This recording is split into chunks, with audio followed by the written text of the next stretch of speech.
warung simpang jalan Murung Raya.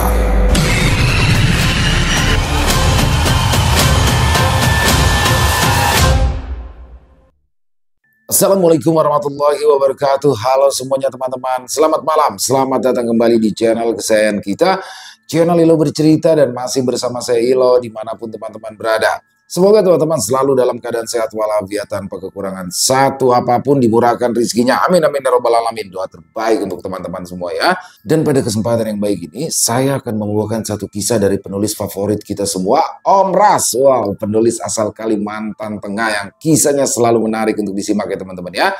Tapi sebelum kita masuk ke dalam kisahnya, buat teman-teman yang mungkin belum subscribe channel Ilo Bercerita, yuk bisa diklik dulu tombol subscribe. Jangan lupa lonceng notifikasinya juga dinyalakan agar teman-teman selalu mendapatkan notifikasi dari konten-konten yang akan kami upload selanjutnya. Dan untuk channel Ilo Bercerita kami upload setiap hari teman-teman ya, setiap malam jam 9 malam waktu Indonesia bagian Barat. Oke, nggak pakai berlama-lama lagi, pasti udah kesabaran kan untuk masuk ke dalam kisahnya. Kita langsung saja ke Kabupaten Murung Raya, Kalimantan Tengah, Kabupaten Murung Raya. Lalapan ayamnya 3 ya bu, sama minumnya teh hangat 3, ujar seorang laki-laki yang baru saja duduk di kursi kayu panjang yang ada di warung tersebut. Baik, tunggu sebentar ya, jawab ibu pemilik warung yang langsung melangkah ke dapur. Sambil menunggu pesanannya datang, dengan posisi masih duduk, orang itu memperhatikan sekeliling warung. Warung itu berdiri tidak jauh dari sebuah persimpangan jalan, hanya berjarak beberapa meter dari titik pertemuan antara jalur menuju kota dan jalan desa yang lebih kecil. Dari kejauhan, bangunannya mudah dikenali karena letaknya yang strategis. Halaman warungnya cukup luas, dengan beberapa pohon rindang yang menambah kesejukan dan membuat suasana di sekitar warung terasa lebih nyaman. Bangunan warung ini tidak berdiri sendiri, melainkan menyatu dengan rumah pemiliknya. Bagian depan difungsikan sebagai tempat berjualan, sementara bagian belakang dan samping menjadi area tempat tinggal mereka. Bangunannya sederhana, hanya terbuat dari kayu biasa dengan atap seng. Di halaman, tepat di bawah pohon terdapat sebuah bangku panjang dari kayu yang sering digunakan orang-orang untuk duduk sejenak melepas penat. Di dalam warung sederhana ini, susunannya cukup rapi. Rak kayu berjejer di sisi kiri dan kanan berisi makanan ringan, mie instan, sarden, dan lain-lain. Meja panjang dengan kursi-kursi tersedia bagi pembeli yang ingin menikmati makanan di tempat. Warung tersebut dimiliki oleh pasangan suami istri parubaya. Sang suami dikenal orang-orang dengan sapaan Pak Puji. Dia ramah dan senang berbincang dengan para pembeli di warungnya. Sementara istrinya bernama Bu Narsi. Bu Narsi ini sangat cekatan dalam melayani para pembeli. Kehadiran warung ini menjadi semacam penanda bagi siapapun yang melintasi persimpangan itu. Bagi warga desa sekitar, warung Pak Puji dan Bu Narsi bukan hanya untuk tempat membeli makanan, melainkan juga sebagai tempat singgah yang nyaman untuk bertukar kabar atau sekedar mengisi waktu sambil menikmati secangkir minuman hangat maupun dingin. Sudah lama ya Pak jualan di sini? Tanya si pembeli tersebut setelah beberapa saat diam. Tidak terlalu lama, baru 1 tahunan kami jualan di sini, jawab si bapak sambil mengaduk teh. Suara sendok dan gelas kaca beradu menciptakan suara denting yang khas. Salah satu temannya yang baru selesai dari kamar mandi lantas duduk dan ikut mengobrol bersama bapak si pemilik warung. Ini warung bukanya sampai malam ya Pak? Tanya orang itu. Iya, biasanya sampai jam 1 malam. Tapi bisa juga lewat dari jam 1, tergantung dari seberapa ramainya warung. Kalau lagi sepi, paling sampai jam 1, sementara kalau ramai, bisa sampai jam 4 subuh. Jawab Pak Puji, seraya menghidangkan 3 gelas teh hangat untuk para pembelinya itu. Dengan mana, Rob? Tanya orang yang memesan makanan dan minuman tadi pada temannya yang baru duduk itu. Dia ke kamar mandi, kan di jalan dia ngeluh sakit perut terus. Jawab temannya tersebut seraya meraih segelas teh hangat yang disuguhkan oleh si bapak pemilik warung. Orang yang memesan makanan dan minuman di awal bernama Benny. Lalu kawannya yang baru dari kamar mandi, Robi, dan yang belum muncul bernama Rian. Memangnya bapak sama ibu gak takut ya kalau tutup warungnya sampai jam 1 malam? Tanya Robi lagi seraya menatap Pak Puji. Kami sudah terbiasa, nak, jawab Pak Puji sambil tersenyum. Berarti bapak pernah mengalami hal-hal aneh dong ya? Robi kembali bertanya. Bukan pernah lagi, tapi sering, nak, sahut si ibu pemilik warung, Bu Narsi. Wah, hal-hal seperti apa itu, Pak, Bu? Tanya Robi antusias. Ya, banyak, nak, macam-macam. Waktu itu pernah ada yang kecelakaan di simpang jalan yang di sana itu. Motor sama mobil beradu. Pengendara motor yang baru keluar dari jalan desa itu tertabrak oleh mobil yang melaju dengan kecepatan tinggi. Si pengendara motor meninggal di tempat, tidak sempat dibawa ke rumah sakit. Dan sejak kecelakaan hari itu, kadang-kadang di malam-malam tertentu, terutama di hari yang sama dengan waktu kecelakaan, kami sering mendengar ada suara orang menangis. Cerita Pak Puji membuat Robi semakin penasaran. Terus apalagi, Pak? Tanya Robi lagi. Sejujurnya, saya tidak nyaman kalau menceritakan hal-hal seperti ini, nak, kata Pak Puji. Robi merogoh saku celananya. Ia meletakkan 2 lembar uang 100 ribuan di atas meja. Pak Puji menatap uang kertas itu dengan raut wajah yang bingung. Kebetulan saya ini sangat menyukai cerita horor, Pak. Dan saya sangat senang kalau bertemu dengan orang-orang yang punya banyak pengalaman horor seperti Bapak ini. Dan uang ini sekedar untuk ucapan berterima kasih saya kalau Bapak berkenan menceritakan semua pengalaman horor Bapak ke saya, kata Robi. Mendengar perkataan Robi itu, Benny hanya tersenyum kecut. Pak Puji menghela nafas panjang, lalu kemudian ia menatap para pembelinya itu dengan seksama. Baiklah, kalau nak, ujar Pak Puji seolah sengaja menggantung perkataannya. Robi, Pak, nama saya Robi, potong Robi cepat. Pak Puji mengangguk sambil tersenyum. Kalau memang Robi mau, ya saya sih tidak keberatan untuk menceritakannya, kata Pak Puji melanjutkan perkataannya tadi.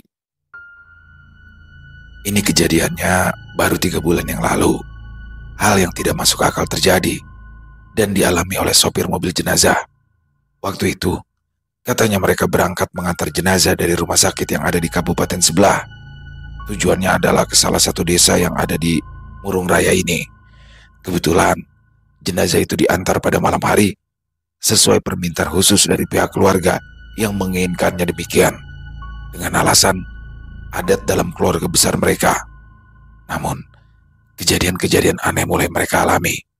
Setelah jenazah itu dimasukkan ke dalam mobil, sopir mobil jenazah itu juga tiba-tiba merasa mesin mobil terasa berat, seperti tidak mulus saat digas. Lampu depan mobil juga sempat beberapa kali meredup dengan sendirinya, lalu terang kembali. Si sopir sempat mengira akinya yang bermasalah, tapi ketika dicek, ternyata semuanya normal-normal saja. Baik si sopir maupun si petugas yang duduk di sampingnya mulai merasakan perasaan yang tidak enak. Apalagi ketika hawa di dalam mobil tiba-tiba menjadi dingin sekali, padahal kondisi AC saat itu belum dinyalakan. Mereka berdua berusaha diam dan menganggap itu hanya perasaan saja. Tapi tak lama, muncul bau aneh, seperti bunga melati bercampur dengan bau anyir, mirip darah. Bau itu datang tiba-tiba, padahal jendela mobil tertutup rapat. Nah, suasana itu semakin janggal ketika spion tengah memperlihatkan bayangan di belakang seolah ada yang bergerak-gerak. Padahal jelas-jelas kosong, kecuali peti jenazah yang tertutup dengan kain hitam. Si sopir mobil jenazah itu mencoba untuk mengalihkan pandangannya, tapi setiap kali matanya kembali melihat ke spion, katanya ada rasa tidak nyaman yang dia rasakan, seperti ada yang memperhatikan mereka dari arah belakang. Cerita Pak Puji panjang lebar. Sebentar Pak, itu kenapa peti jenazahnya ditutupinya sama kain hitam ya Pak? Bukankah pada umumnya pakai kain putih ya Pak? Atau kain hijau penutup keranda bertuliskan kaligrafi Arab mungkin? Tanya Robi penasaran. Nah, kain hitam yang menutupi peti jenazah itu juga atas permintaan dari pihak keluarga si jenazah. Si sopir dan si petugas itu juga tidak tahu tujuan ditutupinya peti jenazah itu dengan kain hitam. Mereka hanya bisa menuruti, karena sekali lagi, itu merupakan permintaan dari pihak keluarga. Oh, gitu ya Pak. Lalu, bagaimana kelanjutannya Pak? Robi kembali bertanya. Kalian sudah tahu sendiri kan? Jalanan dari kabupaten sebelah menuju Murung Raya itu sepi sekali. Dan pas malam itu, jalanan betul-betul sepi sekali. Sepanjang jalan, cuma hutan di kanan kiri, dan jarang sekali ada rumah. Nah, waktu mobil mereka hendak menanjak, si sopir ini tiba-tiba melihat ada yang menyeberang di depan mobil. Katanya, sosok itu seperti perempuan dengan rambut yang panjang sekali, bajunya putih lusuh, jalannya pelan, tapi aneh. Waktu lampu mobil mengarah ke tubuhnya, sosok itu hilang begitu saja. Padahal jelas-jelas tadi masih ada di tengah jalan. Robi langsung menelan ludah Benny yang dari tadi diam hanya menatap meja, sesekali melirik ke arah Robi. Pak Puji mencondongkan tubuhnya sedikit, suaranya mengecil, seolah takut didengar orang lain. Belum berhenti sampai di situ. Waktu mereka melewati tikungan panjang, si sopir melihat ada cahaya lampu seperti motor di belakang. Awalnya dia merasa tenang, karena artinya ada kendaraan lain juga yang lewat. Tapi aneh, setiap kali tikungan selesai dan jalanan kembali lurus, lampu itu hilang. Begitu masuk tikungan berikutnya, cahaya itu muncul lagi. Terus begitu, sampai si sopir benar-benar merinding, karena sadar lampu itu tidak pernah mendekat atau menjauh, hanya muncul di setiap tikungan, lalu menghilang di jalan lurus. Robi semakin merapatkan badannya ke meja, matanya berbinar penasaran. Lalu Pak, apa si sopir itu tidak berhenti dulu dan coba memeriksa gitu? Pak Puji menggeleng pelan. Tidak nak, mereka berdua sudah terlalu takut. Lagi pula, perjalanan masih panjang dan jenazah harus segera sampai ke desa tujuan. Tapi kejadian makin aneh. Saat mereka mendaki tanjakan berikutnya, mesin mobil terasa semakin berat, seperti ada beban tambahan yang luar biasa besar di atas mobil. Padahal muatannya hanya satu peti jenazah. Sopir sampai menginjak pedal gas dalam-dalam, tapi mobil tetap merangkak pelan sekali. Bahkan mesinnya hampir mati. Si petugas di sampingnya sampai membaca doa dengan suara bergetar karena saking takutnya. Dan di saat itulah, dari spion tengah, si sopir mengaku melihat sesuatu yang membuat darahnya serasa berhenti mengalir. Di atas peti jenazah itu, dia melihat ada seseorang sedang duduk. Tubuhnya membungkuk, dengan rambut panjang menutupi wajah, dan kedua kakinya menjuntai ke samping bergoyang pelan, seperti anak kecil yang sedang duduk di kursi. Robi spontan menutup mulutnya dengan tangan, matanya tampak membesar. Ya Tuhan, jadi memang benar ada sesuatu di dalam mobil itu Pak. Pak Puji hanya tersenyum tipis dengan raut wajah yang serius. Iya, tapi itu baru awalnya saja nak. Pak Puji menghela nafas panjang, suaranya makin reda, seakan ingin menahan agar suasana di warung itu tetap hening. Namun, suara kendaraan yang sesekali melintasi jalanan di depan warung memecah suasana hening itu. Ditambah lagi dengan kedatangan Rian yang baru muncul dan langsung duduk di kursi warung tersebut. Dari mana saja kau Yan? Tanya Benny pada Rian yang baru duduk itu.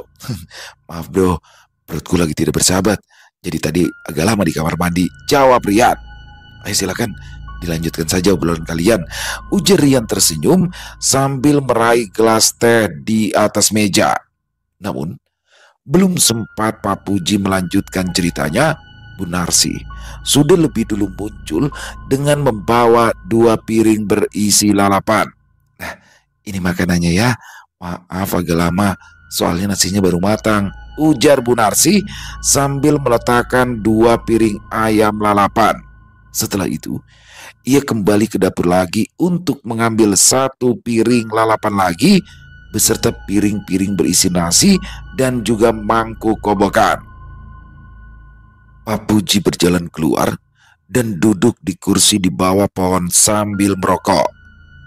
Ketiga lelaki itu pun kemudian menikmati makanan mereka. Sesekali, Robi menatap ke arah Pak Puji berharap laki-laki parubaya tersebut tidak kemana-mana sebelum menyelesaikan ceritanya. Selesai makan, Robi langsung melangkah mendekat ke arah Pak Puji. Tanpa ragu, ia menagih lanjutan cerita tadi dari lelaki parubaya itu. Lelaki parubaya itu tersenyum, lalu segera mematikan rokoknya. Ia diam sebentar, seolah mengingat-ingat di bagian mana ceritanya terputus tadi.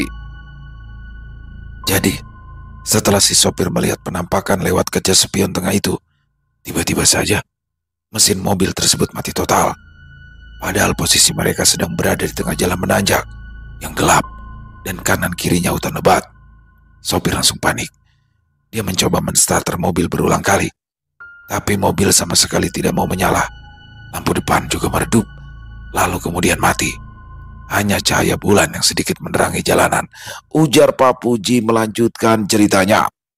Robi menatap serius ke arah Pak Puji, sementara Benny dan Rian masih santai duduk di kursinya sambil menikmati makanan. Di saat mesin mobil mati itulah, suasana di dalam mobil semakin tidak wajar. Hawa dingin semakin menusuk sampai ke tulang. Kedua orang itu kedinginan, seperti berada di ruangan es. Lalu, bau melati yang bercampur anjir itu muncul lagi. Kali ini jauh lebih kuat. Mereka sampai nyaris muntah menahannya. Sopir berkeringat dingin, tangannya gemetar. Sementara petugas yang duduk di sampingnya masih komat kamit membaca doa dengan suara terbata-bata. Namun tiba-tiba, sayup-sayup, mereka mendengar seperti ada suara seseorang sedang mengarungut. Suara itu terdengar sayup-sayup, lalu kemudian menghilang. Suasana pun mendadak menjadi benar-benar hening. Karungut adalah kesenian bertutur tradisional masyarakat Dayak di Kalimantan Tengah. Bentuknya berupa pantun atau syair yang dilantunkan. Biasanya, karungut diiringi alat musik seperti kecapi, gong, kangkanong, suling, dan juga gendang. Melalui karungut, orang-orang Dayak menyampaikan pesan moral, nilai-nilai kehidupan, nasihat, maupun cerita rakyat. Kesenian ini tidak hanya hadir dalam berbagai upacara adat, tetapi juga sering dijadikan pengantar tidur bagi anak-anak. Pak Puji menatap Robi, lalu melanjutkan lagi ceritanya, kali ini dengan suara lebih pelan. Dan saat itulah, mereka berdua mendengar suara ketukan. Pelan sekali, tapi jelas, berasal dari dalam peti jenazah yang ada di belakang mereka. Keduanya langsung kaku, tak berani menoleh. Ketukan itu berhenti sebentar, lalu terdengar lagi, dan kali ini lebih keras. Tok tok tok. Seakan-akan ada sesuatu dari dalam yang ingin keluar, ujar Pak Puji. Ceritanya terhenti sejenak. Robi tanpa sadar meremas celananya sendiri, wajahnya semakin menegang. Lalu, apalagi Pak? Tanyanya dengan suara terbata. Pak Puji hanya tersenyum kecut. Sopir itu bilang, dia sempat melihat dari spion tengah, kain hitam yang menutupi peti itu seperti bergeser sedikit, seperti ada yang mendorongnya dari dalam. Saat itu, si sopir langsung menutup spion dengan tangannya. Dia tidak sanggup lagi untuk melihat. Coba kamu bayangkan, di jalanan gelap, mobil dalam keadaan mati, dan hanya berdua. Sementara di belakang mereka, jenazah di dalam peti itu seakan berusaha keluar. Pak Puji berhenti seolah sengaja membuat suasana makin menegangkan. "Kamu mau tahu apa yang akhirnya terjadi setelah itu?" tanyanya sambil menatap tajam ke arah Robi. Nada suaranya terdengar semakin berat, seakan ingin memastikan setiap kata yang ia ucapkan benar-benar tertancap di benak Robi. Robi mengangguk cepat. Wajahnya sudah setengah pucat, tapi rasa penasarannya jauh lebih besar daripada ketakutannya. Setelah spion itu ditutup dengan tangan, mobil tetap tidak bisa menyala, Nak. Sopir panik setengah mati. Dia sampai menyalakan senter dari ponselnya, berharap dengan adanya cahaya terang dari ponselnya itu, rasa takut yang mereka rasakan bisa berkurang. Tapi begitu ia nyalakan, cahaya senter itu bahkan tidak bisa tembus ke depan. Cahaya itu, entah kenapa, malah seperti terpantul di kaca dalam mobil. Seperti ada sesuatu yang hitam dan besar menutupi seluruh pandangan mereka. Pak Puji melanjutkan, suaranya semakin pelan, seakan-akan sedang berbisik langsung ke telinga Robi. Lalu tiba-tiba terdengar suara erangan pelan dari arah belakang. Suara itu berat, seperti seseorang yang berusaha bernafas dengan susah payah. Si sopir dan si petugas itu langsung merinding, karena jelas tidak mungkin ada suara lain selain mereka berdua, kecuali suara itu memang berasal dari dalam peti yang mereka bawa tersebut. Robi menelan ludah, tangannya mengepal di atas lutut. Dan ketika mereka sudah benar-benar putus asa, tiba-tiba mesin mobil itu menyala sendiri, Nak. Mesin meraung kencang, lampu depan kembali terang. Tapi yang bikin mereka hampir gila adalah Pak Puji berhenti sejenak, seolah memang sengaja menggantung kalimatnya agar Robi yang sudah tampak tegang itu semakin penasaran. Suara orang mengerungut kembali terdengar, dan di belakang, tepat di samping peti itu, ada sosok yang duduk diam. Sosok itu tidak mengenakan baju, rambutnya panjang, dan sepertinya sosok itulah yang sedang melantunkan karungut.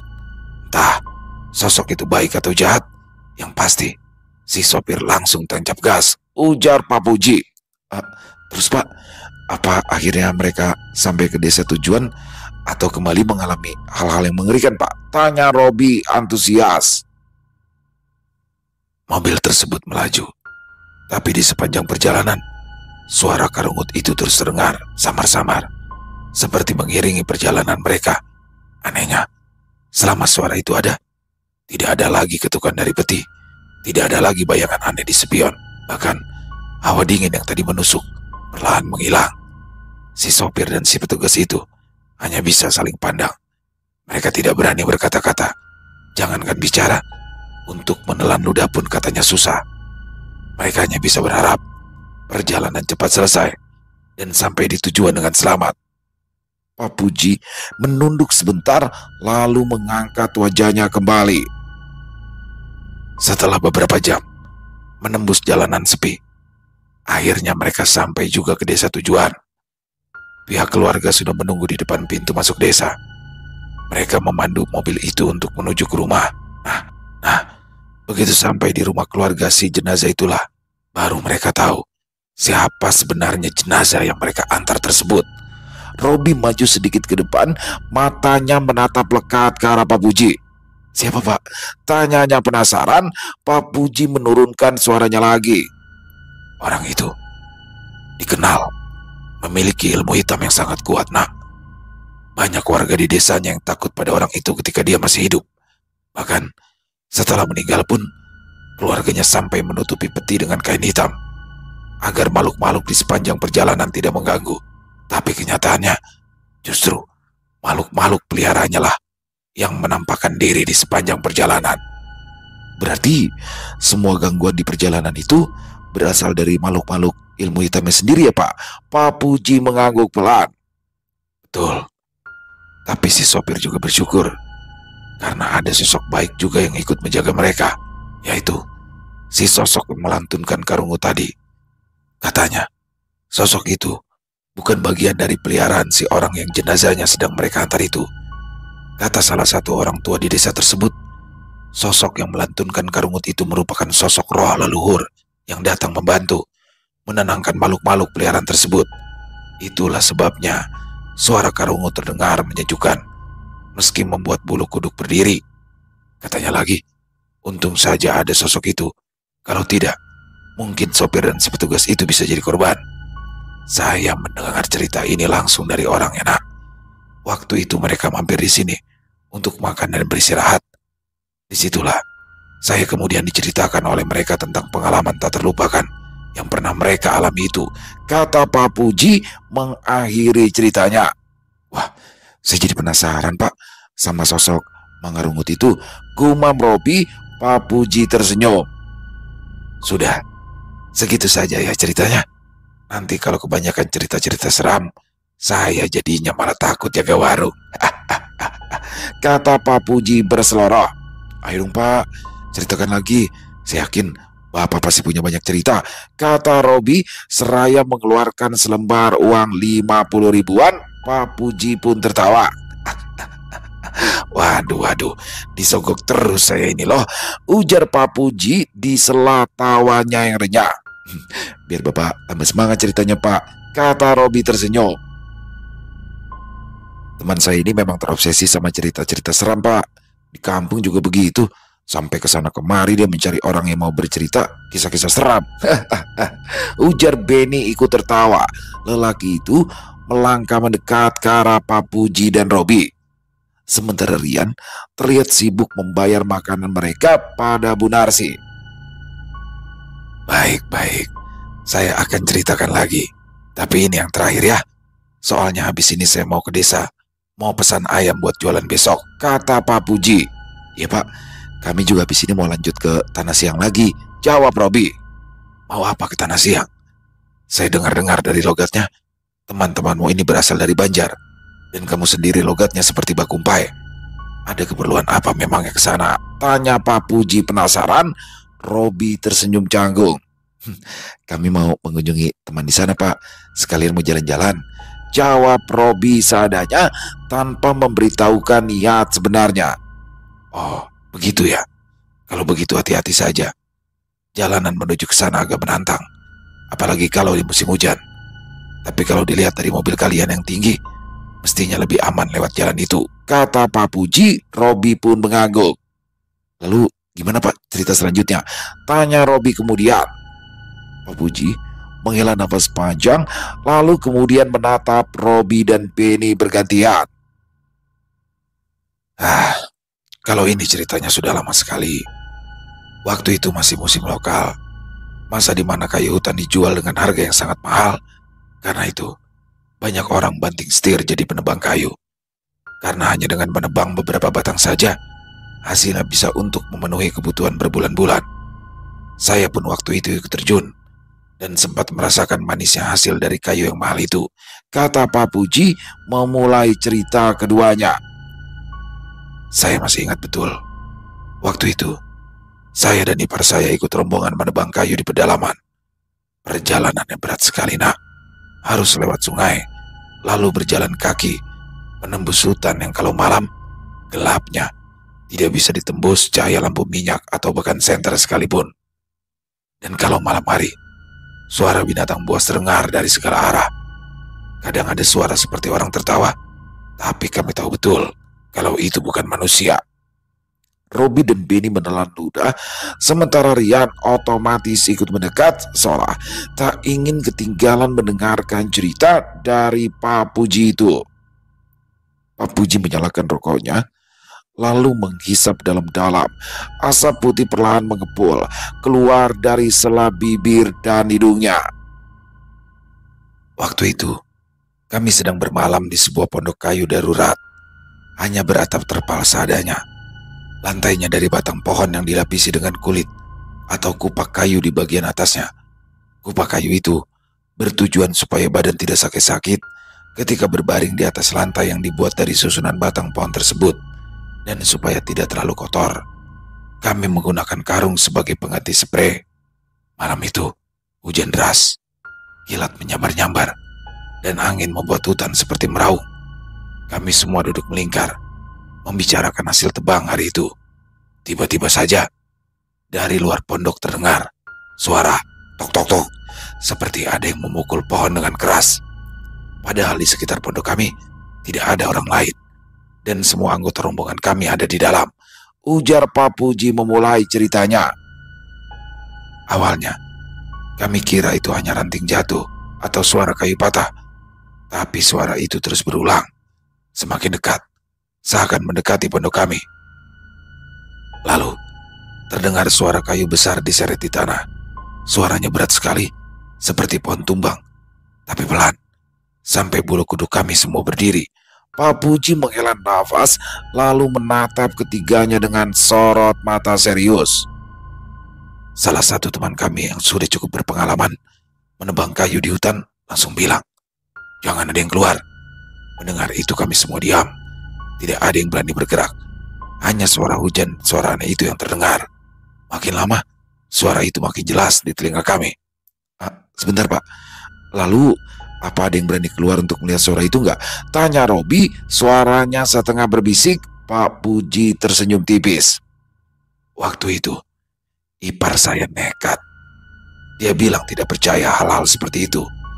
Dia lalu keluar membawa senter. Kami semua mencoba menahannya, tapi dia tetap melangkah. Beberapa detik setelah itu, suara jeritan panjang terdengar memecah hutan. Kami berlarian keluar, tapi yang kami temukan hanyalah senternya yang tergeletak di tanah dalam keadaan masih menyala, dan jejak kaki ipar saya menghilang begitu saja, seperti ditelan bumi. Tidak ada bekas, tidak ada darah juga, dan tidak ada tanda-tanda perkelahian. Yang terasa hanya sunyi, sunyi yang benar-benar menakutkan. Ujar Pak Puji seraya menghisap rokoknya. Kakinya ia gerak-gerakan seolah sebagai tanda adanya kecemasan yang lelaki parubaya itu rasakan. Lalu, apa yang terjadi dengan iparnya Bapak? Rian sedari tadi hanya diam menyimak, kini ikut bertanya. Untungnya, di keesokan harinya, ipar saya itu berhasil ditemukan. Tapi keadaannya berbeda. Ia seperti orang lain. Matanya kosong, pandangannya melayang-layang. Dan dia berbicara sendiri, tertawa, lalu menangis tanpa sebab. Seperti orang yang sudah kehilangan akal sehat. Robi dan Benny menatap Pak Puji dengan serius, bahkan mereka hampir tak berani bernafas karena saking tegangnya. Rian mencondongkan tubuhnya ke depan, mendengar setiap kata yang keluar dari mulut Pak Puji dengan seksama. Kemudian, di hari itu juga, kami membawa dia pulang. Sesampainya di kampung, keluarga mencoba menanyainya tentang apa yang sebenarnya terjadi padanya. Tapi, dia tidak bisa diajak bicara. Bahkan setelah beberapa minggu, kondisinya tak banyak berubah. Mantri bilang, mungkin itu karena trauma. Tapi bagi kami, yang tinggal di pedalaman dekat hutan seperti ini, kami tahu, yang dialami ipar saya itu bukan hanya sekedar trauma, melainkan ada sesuatu yang ikut dia pulang. Sesuatu yang ia temui di malam itu, di tengah hutan, di dekat pondok tempat kami bermalam. Ujar Pak Puji, suaranya serak dan sedikit bergetar. Lalu, apa yang terjadi selanjutnya Pak? Dan makhluk apa yang ikut dia pulang itu? Tanya Rian. Pak Puji menghela nafas. Kata orang pintar yang mencoba mengobatinya, ipar saya itu sebenarnya sudah melakukan sebuah kesalahan besar. Tapi saya tidak tahu pasti seperti apa kesalahan yang sudah ia perbuat. Tapi orang pintar itu mengatakan kalau tidak semua yang ada di dalam hutan boleh dibawa pulang. Dan sampai sekarang saya tidak tahu apa yang sudah dibawa pulang dari hutan itu selain kayu yang sudah kami tebang bersama.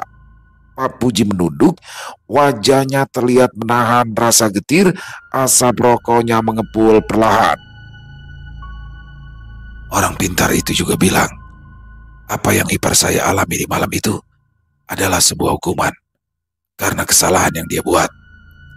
Setiap hutan itu punya penjaga, dan penjaganya itu tidak suka bila manusia serakah atau berbuat hal-hal yang tidak beradab. Dan konon, sejak malam dia menghilang itu, Jiwanya sudah bukan lagi miliknya sendiri. Robi menelan ludah, kulit tengkuk yang merinding mendengar kisah itu. Benny melirik ke arah Rian, tapi tidak ada kata yang keluar dari mulutnya. Tidak ada yang bisa menolongnya. Doa dari pemuka agama, obat dokter, atau mantra dari orang pintar, semua tidak ada yang berhasil. Hingga akhirnya, beberapa bulan kemudian, dia meninggal dunia. Dia meninggal dengan cara yang mengenaskan. Pak Puji menepuk lututnya pelan, lalu menatap ketiga lelaki itu bergantian.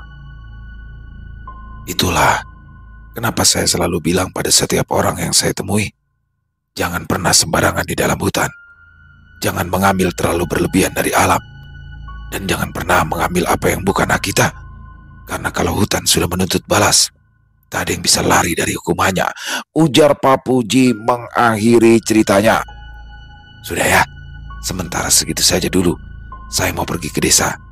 Tapi kalau kalian mau, istri saya itu juga punya banyak cerita, kata Pak Puji seraya beranjak dari duduknya. Ketiga lelaki itu lantas ikut beranjak dan kembali duduk di kursi warung. Bu, pesan kopinya 3 ya, kata Robi. Bu Narsi tersenyum lalu mengangguk. Sementara Pak Puji terus berjalan masuk ke dalam rumah dan kembali lagi dengan sebuah kunci serta luntung atau lancung yang tersampir di baunya. Saya pergi dulu ya, kata Pak Puji berpamitan pada ketiga laki-laki itu. Ya Pak, hati-hati ya, kata mereka terdengar akrab. Tidak lama setelah Pak Puji melangkah keluar, dari samping terdengar suara sepeda motornya perlahan-lahan. Suara drum motor milik Pak Puji menjauh, meninggalkan halaman warung tersebut, dan suasana pun mendadak hening. Terdengar suara gelas dan sendok beradu. Tidak lama kemudian, Bu Narsi menyodorkan satu persatu gelas berisi kopi yang dipesan oleh Robi. Benny meraih gelas kopi tersebut dan menghirup aroma asap yang mengepul dari dalam gelas. Wah, kopinya wangi sekali Bu, kata Benny. Iya nak, kami memang membuat kopi sendiri, ucap Bu Narsi sambil tersenyum. Oh ya Bu, kata Bapak tadi, Ibu juga katanya punya banyak cerita ya Bu, tanya Robi. Bu Narsi tersenyum lalu mengangguk. Banyak nak, tapi sebagian sudah lupa, jawab Bu Narsi. Kalau tidak keberatan, boleh ceritakan yang Ibu ingat-ingat saja Bu, kata Robi sambil tersenyum. Bu Narsi tertawa pelan sambil menganggukkan kepalanya. Ini ceritanya masih di musim lokal nak. Dulu waktu musim lokal itu memang banyak sekali kejadian-kejadian. Ada orang tertimpa pohon, ada orang nyasar di hutan saat mencari pohon untuk ditebang. Ada juga orang karam dan lain-lain. Kebetulan cerita ini diceritakan langsung oleh salah satu kerabat jauh saya. Jadi waktu itu mereka berangkat berenam ke dalam hutan. Di awal perjalanan sampai 1 minggu tinggal di hutan, tidak ada hal-hal aneh yang terjadi. Semuanya berjalan lancar. Sampai di hari ke-10 mereka berada di hutan tersebut. Malam itu, saat kerabat saya bersama satu teman baiknya baru balik dari sungai, mereka melihat satu temannya yang lain itu sedang berdiri sendirian tanpa membawa penerangan. Dan yang anehnya lagi, saat mereka mendekatinya, temannya itu mendadak menghilang begitu saja. Menyadari ada yang tidak beres, mereka berdua langsung berlari kembali ke pondok darurat tempat mereka dan teman-temannya tidur selama berada di dalam hutan tersebut. Nah, di sini yang membuat mereka langsung merinding. Begitu sampai di pondok, ternyata teman yang tadi mereka lihat berdiri di tengah hutan itu masih ada di pondok tersebut. Dia sedang duduk santai sambil makan nasi dengan lauk seadanya. Kerabat saya dan temannya yang baru sampai pondok itu hanya bisa saling pandang satu sama lain. Wajah mereka pucat pasi karena ketakutan. Tapi meski begitu, teman-temannya tidak ada yang bertanya, dan mereka berdua juga tidak ada yang berani cerita tentang kejadian yang baru saja menimpa mereka tadi pada teman-teman yang lain. Karena di awal sebelum masuk hutan, mereka memang sudah saling berjanji kalau ada salah satu di antara mereka melihat ataupun mengalami sesuatu hal aneh di dalam hutan, mereka tidak boleh marahwa atau menegurnya, apalagi sampai menceritakan pada teman-teman yang lain. karena itu bisa berakibat fatal untuk mereka semua. Karena bisa saja yang dilihat dan didengar itu bukan hal biasa, melainkan hantu atau ganan yang memang sengaja menampakkan diri. Tujuannya itu hanya satu, mencari perhatian manusia. Begitu ada orang yang menyahut atau menegur, itulah kesempatan bagi ganan untuk mendekat dan mengambil nyawa orang tersebut. Sebab ganan atau hantu hutan kononnya bisa membunuh manusia. Bu Narsi berhenti sejenak. Ia menarik nafas panjang, seolah mengumpulkan keberanian untuk melanjutkan ceritanya. Kerabat saya dan temannya itu hanya bisa berharap kalau apa yang mereka alami barusan hanya bentuk keisengan makhluk-makhluk yang tinggal di hutan sana, bukan pertanda buruk yang akan menimpa mereka. Namun, hal yang tidak pernah mereka duga terjadi tepat di keesokan harinya saat mereka menebang kayu. Pohon yang sedang ditebang itu tiba-tiba miring tidak terkendali. Arah jatuhnya tidak sesuai dengan perkiraan mereka.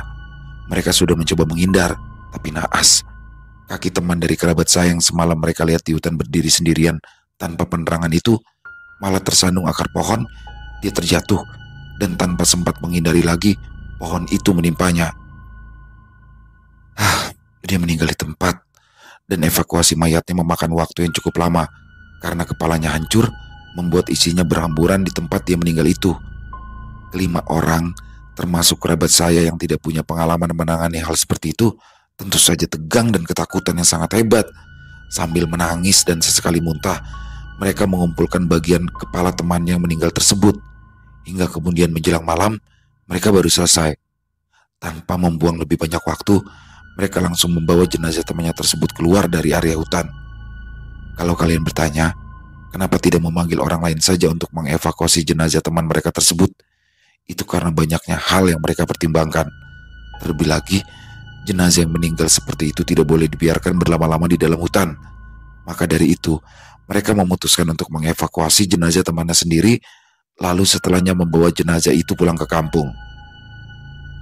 Akan tetapi, perjalanan pulang mereka terasa jauh lebih panjang daripada saat di awal mereka berangkat. Ditambah lagi suasana di sepanjang perjalanan itu sangat berbeda sekali. Suara burung malam dan jangkrik yang biasanya riuh mendadak lenyap, berganti dengan angin dingin yang menusuk tulang. Tiba-tiba di tengah perjalanan, salah seorang dari mereka merasa pundaknya ditepuk dari belakang. Saat menoleh, tidak ada siapa-siapa, karena memang saat itu dia berjalan di urutan paling belakang dan dia hanya bisa menelan ludah lalu kembali berjalan. Tak lama kemudian, terdengar suara langkah kaki tambahan di belakang mereka. Karena sudah tidak tahan lagi, akhirnya orang yang berjalan paling belakang itu pun langsung meminta bertukar posisi dengan temannya yang berada di depan. Tidak hanya itu, gangguan yang mereka alami semakin menjadi-jadi. Hutan tiba-tiba saja berkabut dan dengan sangat cepat menutupi jarak pandang mereka.